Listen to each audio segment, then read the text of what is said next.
Hey class, here today with Harrison. We're going to talk to you about Gestalt theory. Gestalt theory was developed by Mr. Fritz Perls.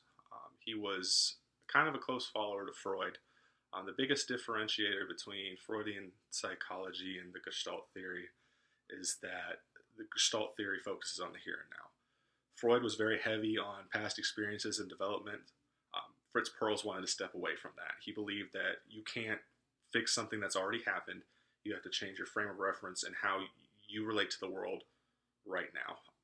The word Gestalt derives from a German word meaning to strive for wholeness or to become complete, and it is an existential and phenomenological approach to counseling.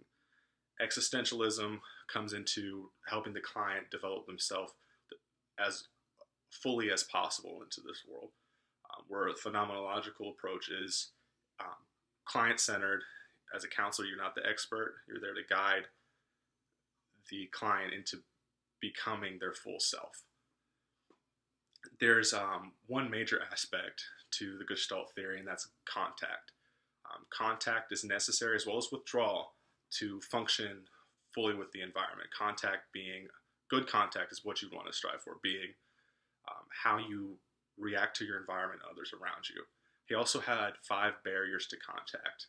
That's introjection, projection, retroflexion, deflection, and confluence. And I'll break that down. Introflexion would be taking somebody's beliefs and assimilating them onto yourself without breaking them down or incorporating them into your identity. A parent drilling something into your mindset or your psyche without you just doing it because it's an authoritarian figure you're not incorporating to oneself. Projection is the opposite. Giving parts of yourself and your beliefs onto others, assigning it to the environment, parts of yourself that you don't like.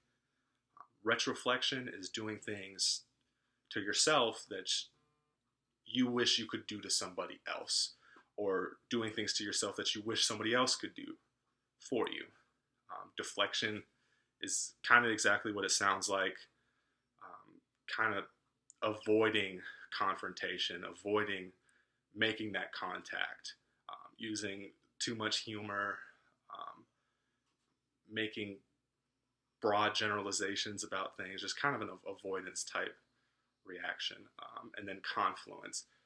Confluence is kind of blending yourself with the environment, meaning acting the way the other people around you do, not having your own identity. Another aspect of the Gestalt theory is it is a confrontational approach.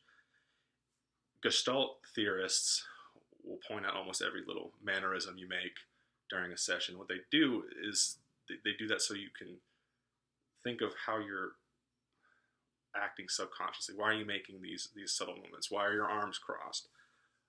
You wiped a tear from your eye. They stop the client and ask them what they believe that gesture means. This could be very beneficial for the client, or it can have adverse effects because it is kind of controversial because it almost feels like you're nitpicking and pointing out flaws. Another technique they use is the empty chair technique. Say, for example, I'm upset with Harrison. He peed on my carpet. The Gestalt theorist would tell the client, picture an empty chair, and Harrison is sitting in that chair. How do you want to speak to Harrison? And the reason they do that is to change the frame of reference into now, right? Harrison already peed on my carpet, but I want you to talk to him now. As a counselor, I want to break down that interaction that you have with Harrison in the empty chair. Advice I would give counselors before using this technique is it's a little out there. The client has to be open to it. Myself, if someone told me to talk to an imaginary person in a chair, probably wouldn't be open to it, as well as it can stir up some emotions. So it's very intense therapy.